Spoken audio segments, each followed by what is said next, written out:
ಚಿಕ್ಕನಾಯಕನಹಳ್ಳಿ ವಿಧಾನಸಭಾ ಕ್ಷೇತ್ರದ ಹುಳಿಯಾರು ಪಟ್ಟಣದ ಜಿಎಂಆರ್ ಕಲ್ಯಾಣ ಮಂಟಪದಲ್ಲಿ ಆಯೋಜಿಸಲಾದ ದೊಡ್ಮನೆ ದೇವತೆಗೆ ನುಡಿ ನಮನ ಕಾರ್ಯಕ್ರಮವು ಭಾವಪೂರ್ಣವಾಗಿ ನಡೆಯಿತು.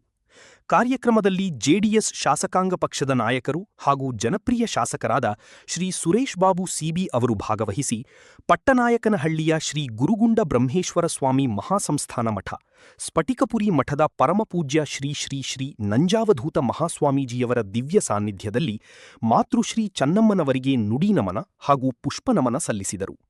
ಬಳಿಕ ಕಾರ್ಯಕ್ರಮವನ್ನು ಉದ್ಘಾಟಿಸಿ ಮಾತನಾಡಿದ ಅವರು ಮಾತೃಶ್ರೀ ಚನ್ನಮ್ಮನವರೊಂದಿಗಿನ ತಮ್ಮ ಆತ್ಮೀಯ ಒಡನಾಟವನ್ನು ಸ್ಮರಿಸಿದರು.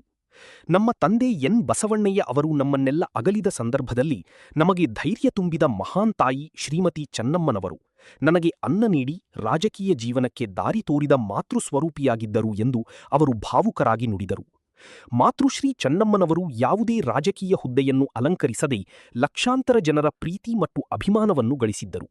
ಕಳೆದ 72 ವರ್ಷಗಳ ಕಾಲ ದೇವೇಗೌಡರವರೊಂದಿಗೆ ಆದರ್ಶ ವೈವಾಹಿಕ ಜೀವನ ನಡೆಸಿದ್ದ ಅವರು ತಮ್ಮ ಕಾಲ್ಗುಣದಿಂದ ದೇಶಕ್ಕೆ ಪ್ರಧಾನಿಯನ್ನು, ರಾಜ್ಯಕ್ಕೆ ಮುಖ್ಯಮಂತ್ರಿಗಳನ್ನು, ಸಚಿವರನ್ನು ಹಾಗೂ ಸಮಾಜ ಸೇವೆಗೆ ಸಮರ್ಪಿತರಾದ ಅನೇಕ ಮಹನೀಯರನ್ನು ರೂಪಿಸುವಲ್ಲಿ ಪ್ರೇರಣಾಶಕ್ತಿಯಾಗಿದ್ದರು ಎಂದು ಸುರೇಶ್ ಬಾಬು ಸಿಬಿ ಅವರು ಸ್ಮರಿಸಿದರು. ಅಲ್ಲದೆ ದೇವಭಕ್ತಿಯ ಜೀವನ ನಡೆಸಿದ ಮಾತೃಶ್ರೀ ಚನ್ನಮ್ಮನವರ ಆತ್ಮಕ್ಕೆ ಭಗವಂತನು ಚಿರಶಾಂತಿಯನ್ನು ಕರುಣಿಸಲಿ ಎಂದು ಪ್ರಾರ್ಥಿಸಿದರು. ಅವರ ಆದರ್ಶಮಯ ಜೀವನ, ಸರಳತೆ, ತ್ಯಾಗ, ಕುಟುಂಬ ಹಾಗೂ ಸಮಾಜದ ಮೇಲಿನ ಅಪಾರ ಕಾಳಜಿ ಮತ್ತು ಮಾನವೀಯ ಮೌಲ್ಯಗಳನ್ನು ಸ್ಮರಿಸಿ ಗೌರವಪೂರ್ವಕವಾಗಿ ನಮನ ಸಲ್ಲಿಸಲಾಯಿತು. ಅವರ ಬದುಕು ಮುಂದಿನ ಪೀಳಿಗೆಗೆ ಸದಾ ಸ್ಫೂರ್ತಿದಾಯಕವಾಗಿದ್ದು ಅವರ ಆತ್ಮಕ್ಕೆ ಸದ್ಗತಿ ದೊರೆಯಲೆಂದು ಭಗವಂತನಲ್ಲಿ ಪ್ರಾರ್ಥಿಸಲಾಯಿತು. ಈ ಕಾರ್ಯಕ್ರಮದಲ್ಲಿ ಮಾಜಿ ಸಚಿವರಾದ ಶ್ರೀಮತಿ ಲೀಲಾದೇವಿ ಆರ್ ಪ್ರಸಾದ್, ಮುಖ್ಯ ಅತಿಥಿಗಳಾದ ಡಾಕ್ಟರ್ ಉದಯಶಂಕರ್, ಹಿರಿಯೂರು ಜೆಡಿಎಸ್ ಮುಖಂಡರಾದ ಶ್ರೀಮತಿ ಲತಾ ರವೀಂದ್ರ, ಜನತಾದಳ ರಾಜ್ಯ ಮಹಿಳಾ ಘಟಕದ ಅಧ್ಯಕ್ಷರಾದ ಶ್ರೀಮತಿ ರಶ್ಮಿ ರಾಮೇಗೌಡ, ರಾಜ್ಯ ಜೆಡಿಎಸ್ ವಕ್ತಾರರಾದ ಶ್ರೀಮತಿ ಶ್ವೇತಾ ಯಾದವ್ರವರು, ಜಿಲ್ಲಾ ಮಹಿಳಾ ಘಟಕದ ಅಧ್ಯಕ್ಷರಾದ ಶ್ರೀಮತಿ ರೇಖಾ ರಾಜ್ಗೌಡ, ಚಿಕ್ಕನಾಯಕನಹಳ್ಳಿ ತಾಲೂಕು ಅಧ್ಯಕ್ಷರಾದ Shri R Ramachandraiah, DCC bank ನಿರ್ದೇಶಕರಾದ ಶಿಂಗದಹಳ್ಳಿ ರಾಜ್ಕುಮಾರ್, ತಾಲೂಕು ಒಕ್ಕಲಿಗರ ಸಂಘದ ಅಧ್ಯಕ್ಷರಾದ ಶ್ರೀ ಹರ್ಷ, ಪಿಎಲ್ಡಿ ಬ್ಯಾಂಕ್ನ ಉಪಾಧ್ಯಕ್ಷರು ಹಾಗೂ ಸದಸ್ಯರು, ಹುಳಿಯಾರು ಪಟ್ಟಣ ಪಂಚಾಯತಿಯ ಅಧ್ಯಕ್ಷರು, ಸದಸ್ಯರು ಹಾಗೂ ಮಾಜಿ ಸದಸ್ಯರು, ಜಿಲ್ಲಾ ಪಂಚಾಯತಿಯ ಮಾಜಿ ಸದಸ್ಯರು, ತಾಲೂಕು ಪಂಚಾಯತಿಯ ಮಾಜಿ ಅಧ್ಯಕ್ಷರು ಮತ್ತು ಸದಸ್ಯರು, ಗ್ರಾಮ ಪಂಚಾಯತಿಯ ಮಾಜಿ ಅಧ್ಯಕ್ಷರು ಹಾಗೂ ಸದಸ್ಯರು ಸೇರಿದಂತೆ ಚಿಕ್ಕನಾಯಕನಹಳ್ಳಿ ವಿಧಾನಸಭಾ ಕ್ಷೇತ್ರದ ವಿವಿಧ ಜನಪ್ರತಿನಿಧಿಗಳು, ಮುಖಂಡರು, ಕಾರ್ಯಕರ್ತರು ಹಾಗೂ ಆತ್ಮೀಯರು ಉಪಸ್ಥಿತರಿದ್ದರು. ನಡೆದಿರ್ತಕ್ಕಂಥ ಎಲ್ಲ ನನ್ನ ಗೌರವಾನ್ವಿತ ಮುಖಂಡರೇ, ಇವತ್ತು ಯಾರು ಕೂಡ ಇವತ್ತು ಸಂಸಾರಗಳನ್ನ ನಾವೆಲ್ಲರೂ ಕೂಡ ನೋಡ್ತಾ ಇದ್ದೀವಿ. ಸುದೀರ್ಘ ಕಾಲ ಯಾವ ಕುಟುಂಬಗಳು ಕೂಡ ಅನ್ಯೂನ್ಯವಾಗಿರ್ತಕ್ಕಂಥದ್ದನ್ನ ನಾವು ಕಾಣ್ಲಿಕ್ಕೆ ಸಾಧ್ಯ ಆಗ್ತಾ ಇಲ್ಲ.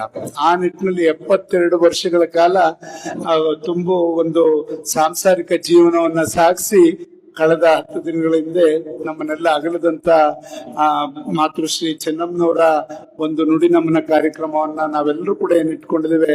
ಖಂಡಿತ ಅವ್ರಿಗೂ ನಮಗೂ ಮೊದಲಿಂದನೂ ಕೂಡ ನಾನು ಚಿಕ್ಕ ವಯಸ್ಸಿನಿಂದನೂ ಕೂಡ ಅವಿನಾಭಾವ ಒಂದು ಸಂಬಂಧ, ಆ ಕುಟುಂಬದ ಜೊತೆ ಮೊದಲಿಂದನೂ ಕೂಡ ಅದೇ ಒಡನಾಟ ಬೆಳೆಲಿಕ್ಕೆ ಸಾಧ್ಯ ಆಯ್ತು. ಏನು ನಮ್ಮ ತಂದೆಯವರು ಶಾಸಕರಾಗಿದ್ದಂತ ಸಂದರ್ಭದಲ್ಲಿ ಅಕಾಲಿಕ ಮಧ್ಯದಲ್ಲಿ ಮರಣ ಹೊಂದಂತ ಸಂದರ್ಭದಲ್ಲಿ ಬೈ ಎಲೆಕ್ಷನ್ 96ರಲ್ಲಿ ಒಂದು ಬೈ ಎಲೆಕ್ಷನ್ ಆಯ್ತು. ಆ ಸಂದರ್ಭದಲ್ಲಿ ನನಗಿನ್ನೂ ಅವಾಗ 25 ವರ್ಷ ತುಂಬಿ 1 ತಿಂಗಳು ಎಲಿಜಿಬಲ್. ಅವಾಗ ನಾನು ರಾಜಕಾರಣಕ್ಕೆ ಕಾಲಿಡ್ಲಿಕ್ಕೆ ಅವಾಗ ನಾನು ಅರ್ಹನಾಗಿದ್ದೆ. ಆ ಸಂದರ್ಭದಲ್ಲಿ ನಮ್ಮ ತಂದೆಯವರು ತೀರೋದಂತ ಸಂದರ್ಭದಲ್ಲಿ ಶ್ರೀಮತಿ ಚೆನ್ನಮ್ಮನವರು ಕೂಡ ಆಗಮಿಸಿ ಆರಾಧನೆಗೆ ಎಲ್ಲ ಹೇಳಿ ಧೈರ್ಯ ತುಂಬಿ ನಮ್ಮೆಲ್ಲರಿಗೂ ಕೂಡ, ನಮ್ಮ ತಾಯಿಯವ್ರಿಗೆ, ನಮ್ಮ ಅಣ್ಣ ತಮ್ಮದಿವ್ರಿಗೂ ಧೈರ್ಯ ತುಂಬಿ ಖಂಡಿತ ಆ ಮನೆ ಬೆಳಗ್ಬೇಕು, ನೀವೆಲ್ಲರೂ ಉಳಿಸ್ಕೊಂಡು ಹೋಗ್ಬೇಕು ಅಂತ ನಮ್ಗೆಲ್ಲ ಒಂದು ಮಾತು ಕೊಟ್ಟಿದ್ರು. ಅವತ್ತು ಅವರು ಆರಾಧನೆಗೆ ಬಂದಂತ ಸಂದರ್ಭದಲ್ಲಿ, ಆ ಸಂದರ್ಭದಲ್ಲಿ ಅವರ ಆ ಮಾತು ಇನ್ನೂ ಕೂಡ ನಮ್ಗೆ ಯಾವತ್ತೂ ಕೂಡ ಶ್ರೀರಕ್ಷೆಯಾಗಿ ಆಶೀರ್ವಾದ ಆಗೇ ಇದೆ. ಅವತ್ತು ಸಿದ್ದರಾಮಯ್ಯನವರು ಕೂಡ ನಮ್ಮ ಪಕ್ಷದಲ್ಲಿ ಇದ್ರು, ಅವರು ಕೂಡ ಬಂದಿದ್ರು ಆರಾಧನೆಗೆ. ಎಲ್ಲರೂ ಸಾಕಷ್ಟು ಜನ ಮುಖಂಡರುಗಳು ಬಂದಿದ್ರು. ದೇವೇಗೌಡರ ಗಡಿನಲ್ಲಿ ಎಲ್ಲರೂ ಕೂಡ ಪಳಗಿ ಹೋಗಿರ್ತಕ್ಕಂಥದ್ದೇ. ಆ ನಿಟ್ಟಿನಲ್ಲಿ ಇವತ್ತು ದೇವೇಗೌಡರು ಪ್ರಧಾನ ಮಂತ್ರಿ, ಅವತ್ತು ಎಲ್ಲೋ ಬೇರೆ ಕಡೆ ಇದ್ದಿದ್ರಿಂದ ಅವತ್ತು ಅವ್ರು ಬರಕ್ಕಾಗಿಲ್ಲ. ಅವ್ರ ಫೋನ್ ಮುಖಾಂತರ ಎಲ್ಲ ಹೇಳಿದ್ರು. ಅದಾದ ನಂತರ ಬೈ ಎಲೆಕ್ಷನ್ ಚುನಾವಣೆ ಘೋಷಣೆ ಆಯ್ತು. ಘೋಷಣೆ ಆದಾಗ ದೇವೇಗೌಡರು ಪ್ರಧಾನಿ, JH ಪಟೇಲ್ರು ಚೀಫ್ ಮಿನಿಸ್ಟರ್. ಆ ಸಂದರ್ಭದಲ್ಲಿ CM ಇಬ್ರಾಹಿಂ ಅವರು ನಮ್ಮ ಪಕ್ಷದ ಅಧ್ಯಕ್ಷರು. ಅವಾಗ ನನ್ನನ್ನ ರಾತ್ರಿ 1 ಗಂಟೆಲಿ ಪ್ರಧಾನಮಂತ್ರಿ ಅನುಗ್ರಹ ಅಂತ ಒಂದು ಅಲ್ಲಿ ಸರ್ಕಾರಿ ಬಂಗ್ಲೆ ಇದೆ, ಅಲ್ಲಿ ಕೂರಿಸ್ಕೊಂಡು ರಾತ್ರಿ 1 ಗಂಟೆಲಿ ನನ್ಗೆ ಊಟ ಮಾಡಿಸಿ ಚೆನ್ನಮ್ಮಜ್ಜಿ B.Pharm ನ ದೇವೇಗೌಡರು ಅವರಿಬ್ರು ಕೊಟ್ಟು ಕಳ್ಸಿದ್ರು ಅರ್ಧ ಹೊತ್ನಲ್ಲಿ ನನಗೆ. ಅದು ನಮ್ಗೆ ಇಲ್ಲಿವರೆಗೂ ಕೂಡ ಜನತಾದಳದಲ್ಲಿ 30 ವರ್ಷಗಳ ಕಾಲ ಸತತವಾಗಿ ಎಲ್ಲೂ ಕೂಡ ಬೇರೆ ಕಡೆ ನೋಡಿದ ರೀತಿಯಲ್ಲಿ ಅಧಿಕಾರ ಇರ್ಲಿ ಸೋರ್ಲಿ ಗೆಲ್ಲಿ ಒಂದ್ ಕಡೆ ಹೋಗ್ಲಿಕ್ಕೆ ಅದೊಂದು ನನಗೆ ಬಾಂಧವ್ಯ ಯಾವತ್ತೂ ಕೂಡ ಅದು ಸಾಯೋವರೆಗೂ ಕೂಡ ಹಂಗೆ ಇರ್ತದೆ ಅಂತ ಸ್ಪಷ್ಟವಾಗಿ ಹೇಳಲಿಕ್ಕೆ ಬಯಸ್ತೇನೆ. ಯಾರೆಲ್ಲ ಹೋಗ್ಲಿ ನಾನಂತೂ ಕೂಡ ಇಲ್ಲಿರೋನೆ ಇಲ್ಲೇ ಇರೋನು ಅಂತಕ್ಕಂಥದ್ದನ್ನ ನೇರವಾಗಿ ಹೇಳಲಿಕ್ಕೆ ಬಯಸ್ತೇನೆ. ಈ ರೀತಿ ಆ ಕುಟುಂಬದ ಜೊತೆ ಒಡನಾಟ ಪ್ರಾರಂಭ ಆದಂತದ್ದು ನಂತರ ಅವರು ಬಂದಂತವ್ರಿಗೆ ಎಲ್ಲರಿಗೂ ಕೂಡ ಹೇಳ್ತಾ ಆಶ್ಚರ್ಯ ಆಗೋಯ್ತು. ಮೊನ್ನೆ ಅವ್ರು ತೀರೋದಂತ ಸಂದರ್ಭದಲ್ಲಿ ಹೇಗೆ ಇಷ್ಟೊಂದು ಜನ ಸೇರ್ಲಿಕ್ಕೆ ಸಾಧ್ಯ, ಎಲ್ಲರನ್ನೂ ಕೂಡ ಮನೇಲೇ ಇದ್ದಂತ ಒಂದು ಗೃಹಿಣಿ ಹೆಣ್ಮಗುಗೆ ಇಷ್ಟೊಂದು ಜನನ ಸಂಪಾದಿಸಿದ ಹೇಗೆ ಅಂತಕ್ಕಂಥದ್ದು. ಇವತ್ತು ಒಂದು ಗ್ರಾಮ ಪಂಚಾಯತಿ ಚುನಾವಣೆ ನಿಂತಿಲ್ಲ, ಒಂದ್ ಯಾವುದೇ ಒಂದು ಇದಕ್ಕೆ ಪ್ರಚಾರಕ್ಕೆ ದೇವೇಗೌಡರು ಚುನಾವಣೆಗೆ ನಿಂತರು ಪ್ರಚಾರಕ್ಕೆ ಹೋಗಿಲ್ಲ, ಕುಮಾರಸ್ವಾಮಿ ಅವ್ರು ನಿಂತರು ಪ್ರಚಾರಕ್ಕೆ ಹೋಗಿಲ್ಲ. ಜೊತೆಗೆ ಮನೇಲಿ ಇತ್ಕೊಂಡೆ ಬಂದಂತವ್ರನ್ನ ಭಾವಿಸಿ ಅವ್ರು ಬಂದಂತ ಸಂದರ್ಭದಲ್ಲಿ ಅವ್ರನ್ನ ಸತ್ಕರಿಸಿ ಅವ್ರಿಗೆ ಇದ್ದಂಥದ್ದು ಏನೇ ಆಗ್ಲಿ ಮನೇಲಿ ಇದ್ದಂಥದ್ದನ್ನ ಅವ್ರಿಗೆ ಊಟ ಉಪಚಾರ ಮಾಡಿ ಪ್ರಸಾದವನ್ನಾರಾಗ್ಲಿ ಕೊಟ್ಟು ಕಳಿಸಿದಂಥದ್ದು ಇಷ್ಟು ಜನನ ಅವರು ಇಡೀ ರಾಜ್ಯದಲ್ಲಿ ಸಂಪಾದಿಸಲಿಕ್ಕೆ ಸಾಧ್ಯ ಆಯ್ತು.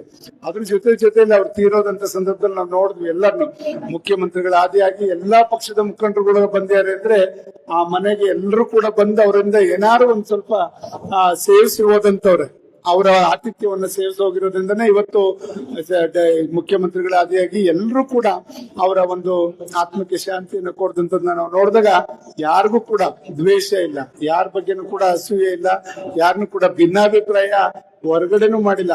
ನಾವು ಇವತ್ತು ಜಮೀರ್ ಹೋಗಿ ಬೈದು ಹೊರಗಡೆ ಬೈದಿದ್ರು ಕೂಡ ಒಳಗ್ ಬಂದ್ರೆ ಬಾಯಲ್ಲಿ ಊಟ ಮಾಡುವಂತ ಕರೀತಕ್ಕಂಥ ಮನಸ್ಥಿತಿ.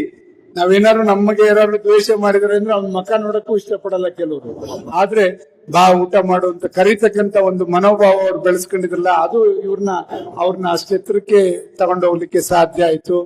ಆ ನಿಟ್ಟಿನಲ್ಲಿ ಇವತ್ತು ಚೆನ್ನಮ್ಮಜ್ಜಿಯವರು ಎಲ್ಲರನ್ನು ಕೂಡ ಸಂಪಾದಿಸಿದ್ರು. ಇವತ್ತು ಅಷ್ಟು ಜನ ಸೇರ್ಲಿಕ್ಕೆ 3 ದಿನಗಳ ಕಾಲ ಅಲ್ಲಿ ಹೋಗ್ತಾ ಇದ್ರೆ ಬೆಳಗಿನ ಜಾವ 5:30 ಆದ್ರೂ ಕೂಡ ನಾವು ಒಳನರಸೀಪುರ ತಲುಪಲಿಕ್ಕೆ ಆಗ್ಲಿಲ್ಲ. ಪ್ರತಿ ದಾರಿ ಉದ್ದಕ್ಕೂ ಜನ ಅವ್ರನ್ನ ನೋಡ್ಲಿಕ್ಕೆ ಸಾಕಷ್ಟು ಕಾತರರಾಗಿದ್ದಂಥದ್ದು ನಾವು ನೋಡಿದಾಗ ಖಂಡಿತ ಅವತ್ತು ಆಶ್ಚರ್ಯ ಆಯ್ತು. ಕುಮಾರಣ್ಣ ನಾವೆಲ್ಲ ಜೊತೆಲೇ ಇದ್ದಾಗ ಕುಮಾರಣ್ಣವ್ರು ಅದೇ ಅಂದ್ರು. ಅದಕ್ಕೆ ಕುಮಾರಣ್ಣ ಒಂದು ಆಲೋಚನೆನೂ ಕೂಡ ಮಾಡಿದ್ರು, ಇಂಥವ್ರ ಹೆಸರುಗಳು ಚಿರಾಯವಾಗಿ ಉಳಿಬೇಕು, ಅವರು ನಡೆದು ಬಂದಂತ ಆದಿ. ಅವರು ದಿನಕ್ಕೆ 6 ರಿಂದ 8 ಗಂಟೆ ಕಾಲ ಪೂಜೆ ಬಿಟ್ರೆ ಅಡಿಗೆ ಮನೆ, ಇವೆರಡರಲ್ಲೇ ಇಷ್ಟು ಜನ ಸಂಪಾದಿಸಿರೋದು ಬಿಟ್ರೆ ಬೇರೆ ಎಲ್ಲೂ ಹೊರಗಡೆ ಬಂದವ್ರು ಸಂಪಾದಿಸಿಲ್ಲ. 6 ರಿಂದ 8 ಗಂಟೆ ಒಂದು ತೊಟ್ಟು ನೀರು ಕುಡಿದೆ, ಬೆಳಗ್ಗೆ ಎದ್ದು ತುಳಸಿ ಪೂಜೆ ಎಲ್ಲ ನೆರವೇರಿಸಿ ಆಮೇಲೆ ಊಟವನ್ನು ಮಾಡ್ತಾ ಇದ್ದಂಥದ್ದು. ಇಬ್ರು ಜೊತೆಲಿ ಕೂತ್ಕೊಂಡು ದೇವೇಗೌಡರು ಅವರು ಎಲ್ಲಿದಾರ, ಇವ್ರು ಊಟ ಮಾಡ್ಬೇಕಾದ್ರೆ ಅವ್ರಿಲ್ಲ ಅಂದ್ರೆ ಅವ್ರಿಗೆ ಫೋನ್ ಮಾಡ್ಕೊಂಡು ಎಲ್ಲಿದ್ದೀರಾ ನಾನು ಊಟ ಕೂತ್ಕೊಳ್ಳ ಅಂತ ಕೇಳ್ಕೊಂಡು ಆ ತರ ಸಂಬಂಧಗಳು ಇಟ್ಕೊಂಡು ಬಂದಂತವ್ರನ್ನ ನಾವು ನೋಡಿದಾಗ ಖಂಡಿತ ಆತರ ಇವತ್ತು ಎಲ್ಲರಿಗೂ ಕೂಡ ಆದರ್ಶ. ಈಗಿನ ಯುವಕರಿಗೆ ಹೆಂಗಸರಾಗ್ಲಿ ಗಂಡ್ ಮಕ್ಕಳಾಗ್ಲಿ ಎಲ್ರಿಗೂ ಕೂಡ ಆದರ್ಶವಾಗಿ ಅವ್ರು ನಡ್ಕೊಂಡಂಥದ್ದು ನಮ್ಮೆಲ್ಲರಿಗೂ ಕೂಡ ಒಂದು ದಾರಿದೀಪ ಅಂತಕ್ಕಂಥದ್ದನ್ನ ನಾನು ನಿಮಗೆ ಸಂದರ್ಭದಲ್ಲಿ ಹೇಳಲಿಕ್ಕೆ ಬಯಸ್ತೇನೆ. ಆ ನಿಟ್ಟಿನಲ್ಲಿ ಅವ್ರ ಮಕ್ಳು ಅಷ್ಟೇ ಎಲ್ಲರೂ ಕೂಡ ಸಂಸ್ಕಾರವಂತರೆ. ಅವ್ರ ಹೆಣ್ಮಕ್ಳಿಬ್ರು ಕೂಡ ಬಂದಂತವ್ರನ್ನ ಅದೇ ತರ ನೋಡ್ಕೊಳ್ಳುವಂಥದ್ದು. ಜೊತೆಗೆ ಎಲ್ಲರೂ ಕೂಡ ಕುಮಾರಣ್ಣಂದು ಕೂಡ ಹೆಣ್ಗಳಲ್ಲಿ ಇರ್ತಕ್ಕಂಥದ್ದು. ರೇವಣ್ಣ ಹೊರಗಡೆ ಕೋಪ ಹಾಕೊಂಡ್ರು, ಒಳಗಡೆ ಅವನು ಒಂಥರ ಕೆಲ್ಸಗಾರ ಮತ್ತೆ ಒಳ್ಳೆ ರೀತಿಯಲ್ಲಿ ನಡ್ಕೊಳ್ಳುವಂಥದ್ದು. ಇನ್ನಿಬ್ರು ಡಾಕ್ಟರ್ ಎಲ್ಲರೂ ಕೂಡ ಅಷ್ಟು ಸಭ್ಯವಾಗಿ ಅಧಿಕಾರ, ಇಲ್ಲಿಂದ ಗ್ರಾಮ ಪಂಚಾಯತಿಯಿಂದ ಡೆಲ್ಲಿವರೆಗೂ ಅಧಿಕಾರ ನೋಡಿದಂತ ಕುಟುಂಬ. ಅಷ್ಟು ಅವರು ದೈವ ಶಕ್ತಿ ಇಲ್ಲದೆ ಇದ್ರೆ ಆ ಎತ್ತರಕ್ಕೆ ದೇವೇಗೌಡರು ಕೂಡ ಬೆಳಿಲಿಕ್ಕೆ ಸಾಧ್ಯ ಇರ್ಲಿಲ್ಲ. ಇವತ್ತು ಕುಮಾರಸ್ವಾಮಿ ಅವರು ಕೂಡ 2 ಸಲ ಮುಖ್ಯಮಂತ್ರಿ ಆಗ್ಲಿಕ್ಕೆ ಸಾಧ್ಯ ಇರ್ಲಿಲ್ಲ. ಅವರ ಒಂದು ಶ್ರೀರಕ್ಷಣೆ ಇವತ್ತು ಆ ಕುಟುಂಬವನ್ನ ಅಷ್ಟು ಎತ್ತರಕ್ಕೆ ತಗೊಂಡೋಗ್ಲಿಕ್ಕೆ ಸಮಾಜ ಸೇವೆಯಲ್ಲಿ ಸಾಧ್ಯ ಆಗಿದೆ ಅಂತಕ್ಕಂಥದ್ದು ನಾವೆಲ್ಲರೂ ಕೂಡ ಸ್ಮರಿಸ್ಕೋಬೇಕಾಗ್ತದೆ. ಖಂಡಿತ ಇವತ್ತು ಪಕ್ಷಾತೀತವಾಗಿ ಎಲ್ಲರೂ ಕೂಡ ಇವತ್ತು ಅಲ್ಲಿ ಸೇರಿದಂತ ನಾವು ನೋಡಿದಾಗ ನಮ್ಮಲ್ಲೂ ಕೂಡ ಮಾಧುಸ್ವಾಮಿ ಅವರು ಕೂಡ ಬಂದಿದ್ರಲ್ಲಿ ಹೊಳೆನರಸೀಪುರಕ್ಕೆ ಬಂದು ಅವರು ಕೂಡ ಅವರ ಅಂತಿಮ ನಮನವನ್ನ ಸಲ್ಲಿಸಿದಂಥದ್ದು ಎಲ್ಲ ಕೂಡ ಸ್ಮರಿಸ್ಕೊಡ್ತೀವಿ.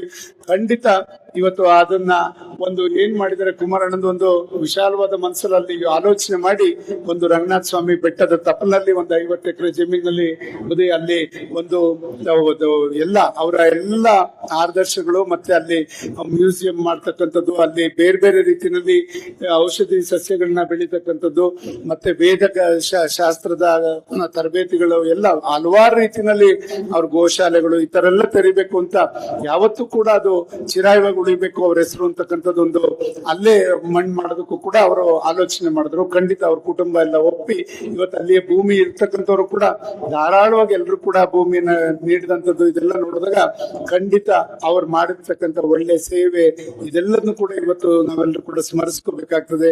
ಆ ನಿಟ್ಟಿನಲ್ಲಿ ನಮ್ಮೆಲ್ಲರನ್ನು ಕೂಡ ಅವ್ರು ಬೆಳೆಸಿದಂಥವ್ರು ಅವ್ರು ಇವತ್ತು ನಮ್ಮನ್ನೆಲ್ಲ ಅಗಲಿದ್ದಾರೆ. 72 ವರ್ಷಗಳ ಕಾಲ ಸತತವಾಗಿ ಸುದೀರ್ಘವಾಗಿ ಕೌಟುಂಬಿಕ ಜೀವನವನ್ನ ನೆರವೇರಿಸಿ ಎಲ್ಲ ಮಕ್ಕಳು ಮರಿ ಮಕ್ಕಳು ಮೊಮ್ಮಕ್ಕಳು ಎಲ್ಲರನ್ನೂ ಕೂಡ ನೋಡಿ ಇವತ್ತು ನಮ್ಮನ್ನೆಲ್ಲ ಆಗ್ಲಿದ್ದಾರೆ. ಅವರು 1.5 ವರ್ಷದ ಮುಂಚೆ ಈ ದೈನಂದಿನ ಚಟುವಟಿಕೆ ಪ್ರತಿದಿನ ಹಂಗೆ ಇತ್ತು. 1.5 ವರ್ಷದಿಂದ ಸ್ವಲ್ಪ ಹಾಸಿಗೆ ಹಿಡಿದಂತದವರು ಅಲ್ಲಿವರೆಗೂ ಕೂಡ ಪ್ರತಿನಿತ್ಯ ಅವ್ರು ಮಾಡ್ತಾ ಇದ್ದಿದ್ದು ಪೂಜೆ ಮತ್ತೆ ಅಡಿಗೆ ಮನೆ ಬಿಟ್ರೆ ಬೇರೆ ಎಲ್ಲೂ ಕೂಡ ಅವ್ರು ಸೇವೆ ಮಾಡಿಲ್ಲ. ಆ ರೀತಿಯಲ್ಲಿ ಜನವನ್ನ ಸಂಪಾದಿಸಿದ್ರು. ಇಂಥವ್ರು ಇವತ್ತು ಸನ್ಮಾನ್ಯ ದೇವೇಗೌಡರಿಗೆ ನಾವೆಲ್ಲ ಯಾಕೆಂದ್ರೆ ಜೋಡಿ ಅಕ್ಕಿಗಳ ತರ ಇದ್ದಂತವ್ರು ಅವರಿಬ್ರು ಇವತ್ತು ಅವರು ಅಗಲಿರೋದ್ರಿಂದ ದೇವೇಗೌಡರು ಕುಗ್ಗುದ ರೀತಿಯಲ್ಲಿ ನೋಡ್ಕೊಳ್ಳುವಂತ ಜವಾಬ್ದಾರಿ ನಮ್ದೆಲ್ಲರದು ಇರ್ತದೆ. ನಾವೆಲ್ಲ ಅವ್ರಿಗೆ ಆತ್ಮಸ್ಥೈರ್ಯವನ್ನು ತುಂಬುವಂತ ಕೆಲಸ ನಾವ್ ಯಾವಾಗಾರ ಅಲ್ಲಿ ಹೋದಾಗ ಮಾಡಿದ್ರೆ ಖಂಡಿತ ಅವ್ರು ಇನ್ನೂ ಕೂಡ ಹೆಚ್ಚಿನ ಕಾಲ ನಮ್ಮ ರಾಜ್ಯಕ್ಕೆ ರಾಷ್ಟ್ರಕ್ಕೆ ಅವಶ್ಯಕತೆ ಇದೆ. ಯಾವುದೇ ಒಂದು ನೀರಾವರಿ ಆಗ್ಲಿ ಮತ್ತೆ ಜಟಿಲವಾದ ಸಮಸ್ಯೆಗಳು ಎದುರಾದಾಗ ದೇವೇಗೌಡರನ್ನ ಎಲ್ಲಾ ಪಕ್ಷದವರು ಸ್ಮರಿಸ್ಕೊತಾರೆ. ಏನು ಕಾವೇರಿ ಇಶ್ಯೂ ಬಂದಾಗ ಆಗ್ಬೋದು ಇದೆಲ್ಲ ನೋಡಿದ್ದೇವೆ. ಅದರಿಂದ ಅವ್ರಿಗೆಲ್ಲ ರಾಜ್ಯದ ಮೂಲೆ ಮೂಲೆಯ ನಾಡಿ ಮಿಡಿತ ಅವ್ರಿಗೆ ಗೊತ್ತಿರೋದ್ರಿಂದ ಖಂಡಿತ ಅವ್ರು ಅದಕ್ಕೆ ಸರಳವಾಗಿ ಉಪಾಯಗಳನ್ನ ಕಂಡಿಡ್ಕೊಂಡು ಅದನ್ನ ಏನು ನಿಭಾಯಿಸ್ತಕ್ಕಂಥ ಕೆಲಸ ಅದನ್ನ ಸರಿಪಡಿಸ್ತಕ್ಕಂಥ ಕೆಲಸ ಸನ್ಮಾನ್ಯ ದೇವೇಗೌಡರು ಮಾಡ್ಕೊಂಡ್ ಬರ್ತಾ ಇದ್ದಾರೆ. ಆ ನಿಟ್ಟಿನಲ್ಲಿ ನಾಡಿದ್ದು ಗುರುವಾರ ಸುಮಾರು ಒಂದು 3 ಲಕ್ಷ ಜನಕ್ಕೆ ಅಲ್ಲೆಲ್ಲ ಬಂದಂತವ್ರಿಗೆ ಅಲ್ಲಿ 11 ದಿವಸದ ಕಾರ್ಯ ಜೊತೆನಲ್ಲಿ ಅಲ್ಲಿ ಪುಣ್ಯ ಸ್ಮರಣೆ ಕೆಲಸನೂ ಕೂಡ ಮಾಡ್ತಾ ಇದ್ದಾರೆ. ಯಾರ್ಯಾರು ಹೋಗುವಂತದ್ದಿದೆ ಅದೆಲ್ಲದಕ್ಕೂ ಕೂಡ ನಾವು ಜೊತೆಲಿ ಹೋಗೋಣ ಅಂತಕ್ಕಂಥದ್ದು ಕೂಡ ಈ ಸಂದರ್ಭದಲ್ಲಿ ಹೇಳ್ತಾ ಇವತ್ತು ಪರಮ ಪೂಜ್ಯರು ಕೂಡ ಅಷ್ಟೇ ಅವ್ರು ಯಾವತ್ತಿದ್ರು ಅವ್ರ ಜೊತೆ ಒಡನಾಟ ಹಂಗೆ ಇತ್ತು. ನಮ್ಮ ಪೂಜ್ಯರು ತುಂಬಾ ಅವರ ಸಲಹೆಗಳನ್ನ ಕೊಟ್ಕೊಂಡು ಒಳ್ಳೆ ಮಾರ್ಗದಲ್ಲಿ ಹೋಗ್ಲಿಕ್ಕೆ ಅವರ ಒಂದು ಆದರ್ಶಗಳೇ ಕಾರಣ. ನಾವೆಲ್ಲ ನೋಡಿದ್ವಿ. ಯಾರಿಗಾರು ಮುಖ್ಯಮಂತ್ರಿಗಳಿಗೆ ನಮ್ಗೆ ಏನಾರು ಉಡುಗೊರೆ ಕೊಟ್ರೆ ಏನ್ ಮಾಡ್ತೀವಿ ಅಂದೋಗಿ ಮನೇಲಿ ನಾವೆಲ್ಲರೂ ಕೂಡ ಒಂದು ಇದ್ರಲ್ಲಿ ಎಲ್ಲರೂ ವಾರ್ಡ್ರೋಬಲ್ಲೋ ಎಲ್ಲೇ ಇಟ್ಟು ಎಲ್ಲರಿಗೂ ಕಾಣಂಗಿರ್ತೇವೆ. ಕುಮಾರಣ್ಣ ಮುಖ್ಯಮಂತ್ರಿ ಆದಾಗ ಒಂದ್ ಬೆಳ್ಳಿ ಕುರ್ಚಿ ಕೊಟ್ರು ಸ್ವಾಮಿ. ಬೆಳ್ಳಿ ಕುರ್ಚಿ ಕೊಟ್ಟಾಗ ಅವ್ರೇನ್ ಬಂತ ಅವ್ರ ತಲೆಗೆ ಅವಾಗ ನಾನು ಇದ್ರ ಮೇಲೆ ಕೂತ್ಕೊಳ್ಳಕ್ ಯೋಗ್ಯನಲ್ಲ, ಸಿದ್ಧಗಂಗೆ ಶ್ರೀಗಳೇ ಕೂತ್ಕೊಳ್ಳಕ್ ಅದಕ್ಕೆ ಅದ್ರ ಮೇಲೆ ಯೋಗ್ಯರು ಅಂತಂತ ಸಿದ್ಧಗಂಗೆ ಮಠಕ್ಕೆ ತಗೊಂಡ್ಬಂದ್ ಕೊಟ್ಟರು ಫಸ್ಟ್ ಅವರು ಮುಖ್ಯಮಂತ್ರಿಗಳಾದಾಗ. ಈ ತರ ಮನಸ್ಥಿತಿ ಅವ್ರು ಬೆಳೆಸಿರೋದು ಅವ್ರ ಸಂಸ್ಕಾರದಿಂದ ಕಾಣ್ಬೋದು ವಿನ ಖಂಡಿತ ಇದೆಲ್ಲ ಆದರ್ಶಗಳು ಸಾಕಷ್ಟು ನಮ್ಗೆ ಅವ್ರ ಮನೆತನದಲ್ಲಿ ಬೆಳೆದಿರ್ತಕ್ಕಂಥವ್ರಿಗೆ ಎಲ್ಲರಿಗೂ ಕೂಡ ಗೊತ್ತು. ಇವತ್ತು ಅದೊಂದು ಗರಡಿ ಇದ್ದಂಗೆ ದೇವೇಗೌಡರು ಗರಡಿ ಅಂದ್ರೆ ಅಲ್ಲಿ ಎಲ್ಲರೂ ಕೂಡ ಪಳಗಿ ಬೇರೆ ಬೇರೆ ಕಡೆ ಸೇವೆ ಮಾಡ್ತಾ ಇರ್ತಕ್ಕಂಥದ್ದು ರಾಜಕೀಯದಲ್ಲಿ. ನನಗೆ ಪಕ್ಷ ತಗೊಳಕ್ ಹೋಗಲ್ಲ ಇಲ್ಲಿ, ಯಾಕೆಂದ್ರೆ ಇದು ಪಕ್ಷಾತೀತವಾಗಿ ಮಾಡ್ಬೇಕು ಇಂಥ ಕಾರ್ಯಕ್ರಮಗಳನ್ನ ಅಂತಕ್ಕಂಥ ದೃಷ್ಟಿಯಿಂದ. ಆದ್ರಿಂದ ಇವತ್ತು ಅದೊಂದು ಅಲ್ಲಿ ಎಲ್ರು ಕೂಡ ಆಶೀರ್ವಾದ. ಮೊನ್ನೆ ಅದಾದ ನಂತರ ಜಮೀರ್ ಅವರು ಹೋಗಿ ದೇವೇಗೌಡರ ಜೊತೆ ಪ್ರೀತಿಯಿಂದ ಮಾತಾಡಿದಂಥದ್ದು ಇದೆಲ್ಲ. ಸೊ ಏನಂದ್ರೆ ವಿಶ್ವಾಸ ಬೇರೆ ರಾಜಕೀಯ ಬೇರೆ. ವಿಶ್ವಾಸಕ್ಕೆ ಯಾವತ್ತೂ ಕೂಡ ಕಟ್ಪಾಡಿಲ್ಲ.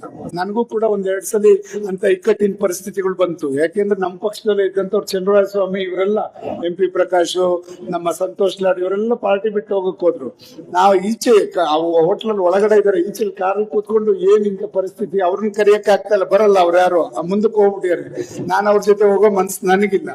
ಆದ್ರೂ ಒಂದು ಗಂಟೆ ಈಚೆ ಕೂತ್ಕೊಂಡು ಕೊನೆಗಿಲ್ಲ ನಮ್ಮ ಸ್ನೇಹಿತರೊಬ್ರು ಸುರೇಶ್ ಅಂತ ಅವರು ಬೇಡ ನಾವೆಲ್ಲ ಹೆಂಗಿರ್ತೀವಿ ಹಂಗಿರೋಣ ಅಂತಕ್ಕಂಥದ್ದು ಎಲ್ಲ ನಾವು ಕೂತ್ಕೊಂಡು ಚರ್ಚೆ ಮಾಡಿ ನಾವು ಆ ತರದ ಬೇರೆ ಮನ್ಸು ಮಾಡ್ಲಿಲ್ಲ.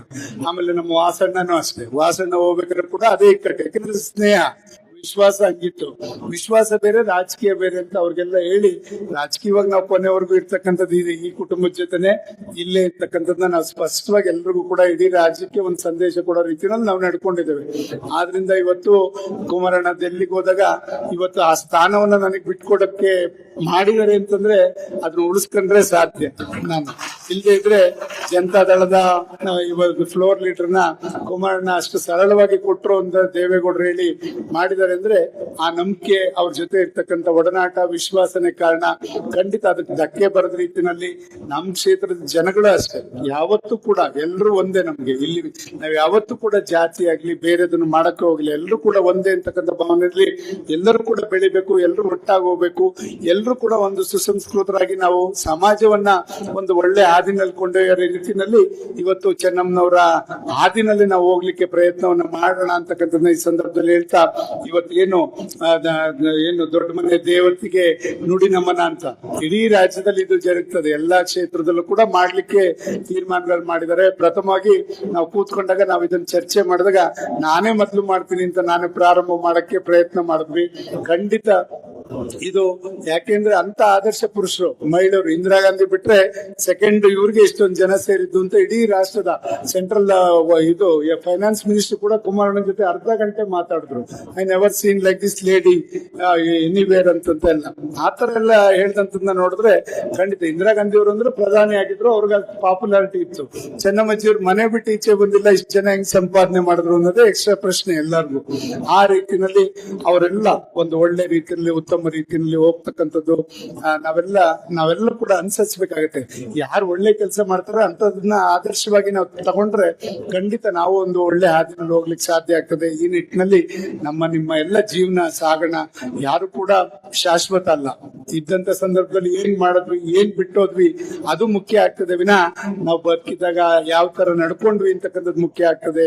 ಆ ನಿಟ್ಟಿನಲ್ಲಿ ಚೆನ್ನಮ್ಮನವರು ಇವತ್ತು ನಮ್ಮೆಲ್ಲರಿಗೂ ಕೂಡ ಆದರ್ಶ ಅಂತಕ್ಕಂಥದ್ದನ್ನ ನಾವು ಈ ಸಂದರ್ಭದಲ್ಲಿ ಹೇಳ್ತಾ, ಅವ್ರಿಗೆ ಭಗವಂತ ಅವರ ಆತ್ಮಕ್ಕೆ ಶಾಂತಿಯನ್ನ ಭಗವಂತನಲ್ಲಿ ಪ್ರಾರ್ಥನೆ ಮಾಡ್ಕೊಂಡು ಅವ್ರ ಕುಟುಂಬಕ್ಕೆ ಮತ್ತೆ ಎಲ್ಲ ಅನುಯಾಯಿಗಳಿಗೂ ಕೂಡ ಆ ದುಃಖವನ್ನ ಭರಿಸ್ತಕ್ಕಂಥ ಶಕ್ತಿ ಆ ದೇವರು ನೀಡ್ಲಿ ಅಂತಕ್ಕಂಥದ್ದನ್ನ ನಾನು ಈ ಸಂದರ್ಭದಲ್ಲಿ ಹೇಳ್ತಾ ನನ್ನ ಮಾತು ಮುಗಿಸ್ತೇನೆ. ಜೈ ಹಿಂದ್, ಜೈ ಕರ್ನಾಟಕ.